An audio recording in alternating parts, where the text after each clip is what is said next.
మీరు చూస్తే సినిమాలోనే ఒక ఫైట్ ఉంటది. హ్మ్. ఆయన్ని ఏదో జుట్టు పట్టుకొని వెనక్కిలా లాగి ఏదో హ్మ్. కాలుతో కొట్టే సినిమాట. హ్మ్. షూట్ స్టార్ట్ అవ్వడమే అది ఇచ్చారు నాకు. మా అన్నయ్యని తిడతారు అనే సీన్ ఉంటది. అది ఇచ్చారు అసలు. హ్మ్. ఫస్ట్ డూపుని కూర్చోబెట్టారు. రామలక్ష్మణ్ మాస్టర్ వచ్చి ఈ డూప్ ఉన్నాడు కదా! ఈయన సార్ వస్తారు. సార్ ప్లేస్ ఇది.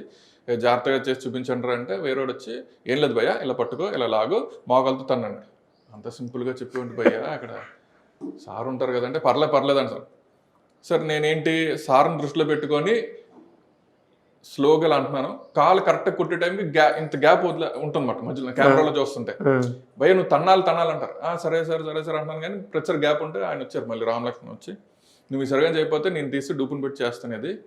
ఇంక నీతో చేయించను అన్నారు. అయ్య బాబోయ్! అనుకోని డైరెక్ట్ ఇంక హీరో గారు వచ్చారన్నమాట. సార్ ఇలాగా చేయమన్నారు. పర్లేదు మీరు చేయండి పర్లేదు. ఇంకా